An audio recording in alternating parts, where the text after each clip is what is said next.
আসসালামু আলাইকুম। যারা কোরিয়ান ভাষার ইউবিটি পরীক্ষা দিবেন তাদের জন্য আজকের এই ভিডিওটি খুবই গুরুত্বপূর্ণ।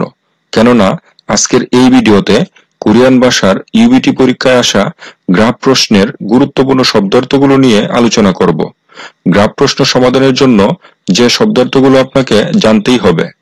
কোরিয়ান ভাষার ইউবিটি পরীক্ষায় 4টা থেকে 8টা পর্যন্ত গ্রাফ প্রশ্ন এসে থাকে। আমার ইউবিটি পরীক্ষাতেও গ্রাফ এসেছিল 6টা। আর এই গ্রাফ প্রশ্নগুলোর উত্তর করাও একদম সহজ। আপনি যদি গ্রাফ সম্পর্কিত গুরুত্বপূর্ণ এই শব্দার্থগুলো জানেন তাহলে গ্রাফ প্রশ্ন আপনার কাছে পানির মতো সহজ মনে হবে। তো কথা না বাড়িয়ে চলুন সেই গুরুত্বপূর্ণ শব্দার্থগুলো কি কি তা জেনে নেই। গ্রাফে ব্যবহৃত শব্দ: খাজাং, জেইল, সবচেয়ে। খাজাং অর্থ সবচেয়ে, জেইল অর্থও সবচেয়ে। মান্দা, নুবদা, ইসাং, নম অর্থ হচ্ছে বেশি। মান্দা অর্থ বেশি, নুবদা বেশি, ইসাং অর্থও বেশি, আবার নম অর্থও বেশি। জগদা কম, নাত্তা কম। জগদা অর্থও কম, নাত্তা অর্থও কম। জুয়াহাদা পছন্দ করা। জুয়াহাদা অর্থ পছন্দ করা। আলমাজুন অর্থ সঠিক। আলমাজুন সঠিক। খত অর্থ বিষয়। খত বিষয়। কুরুদা অর্থ বাছাই করা, আবার কুরুশিপসি অর্থও বাছাই করা।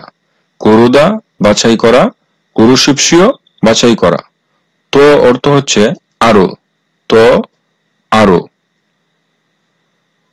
তারুদা অর্থ ভিন্ন, আলাদা বা অমিল।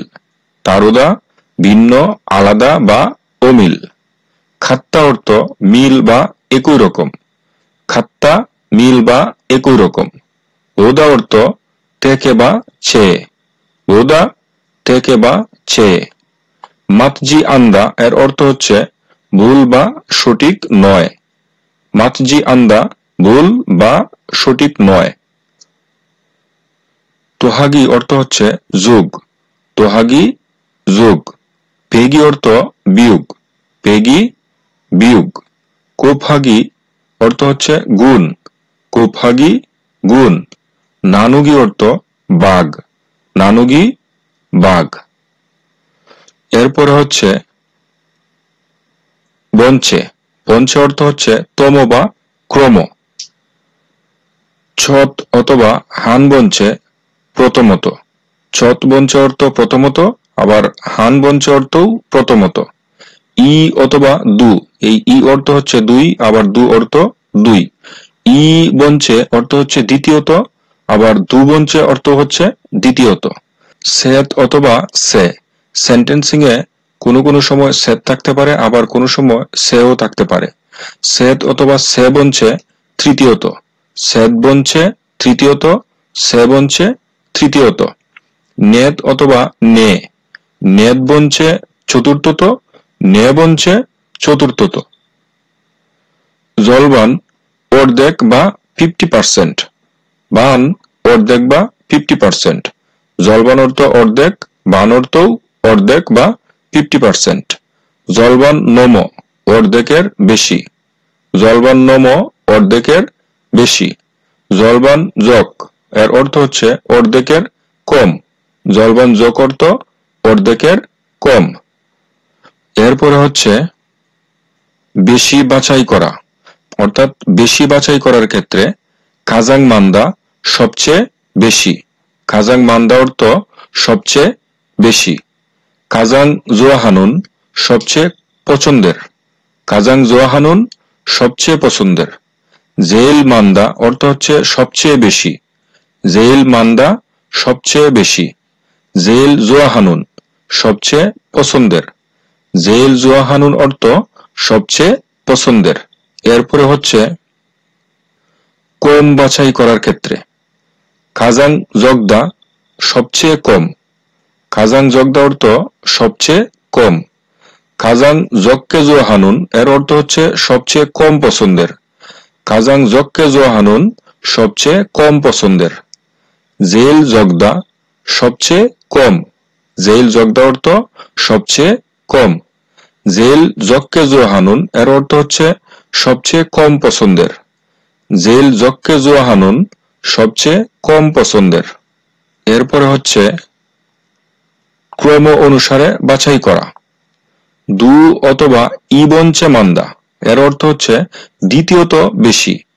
দু বঞ্চে মান্দা অর্থ দ্বিতীয়ত বেশি, আবার ইবঞ্চে মান্দা অর্থ দ্বিতীয়ত বেশি।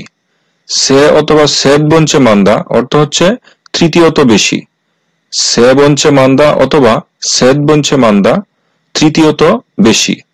সেদ বঞ্চে জোয়াহানুন তৃতীয়ত পছন্দের। সেদ বঞ্চে জোয়াহানুন তৃতীয়ত পছন্দের। দু অথবা ই বঞ্চে জগদা। দু বঞ্চে জগদা দ্বিতীয়ত কম, আবার ই বঞ্চে জগদা দ্বিতীয়ত কম। সেদ বঞ্চে জগদা অর্থ তৃতীয়ত কম। সেদ বঞ্চে জগদা তৃতীয়ত কম। সেদ বঞ্চে জক্কে জোয়াহানুন তৃতীয়ত কম পছন্দের। সেদ বঞ্চে জক্কে জোয়াহানুন তৃতীয়ত কম পছন্দের। এরপরে হচ্ছে আলমাজুন কৌশল কুরুশিপসীয়, অর্থাৎ সঠিক বিষয়টি বাছাই করুন। আলমাজুন কৌশল কুরুশিপসীয়, সঠিক বিষয়টি বাছাই করুন। খাজাং আলমাজুন কৌশল কুরুশিপসীয়, সবচেয়ে সঠিক বিষয়টি বাছাই করুন। খাজাং আলমাজুন কৌশল কুরুশিপসীয়, সবচেয়ে সঠিক বিষয়টি বাছাই করুন। এরপরে হচ্ছে মাতজি আন্নুন কৌশল কুরুশিপসীয়, ভুল বিষয়টি বাছাই করুন। মাতজি আন্নুন কৌশল কুরুশিপসীয়, ভুল বিষয়টি বাছাই করুন বা সঠিক নয় বিষয়টি বাছাই করুন। আশা করি গ্রাফ সম্পর্কিত এই শব্দার্থগুলি যদি আপনি জানেন, তাহলে ইউবিটি পরীক্ষায় আসা যে কোনো গ্রাফ প্রশ্ন খুব সহজেই অল্প সময়ে সমাধান করতে পারবেন। সবার জন্য শুভকামনা রইল। আল্লাহ হাফেজ।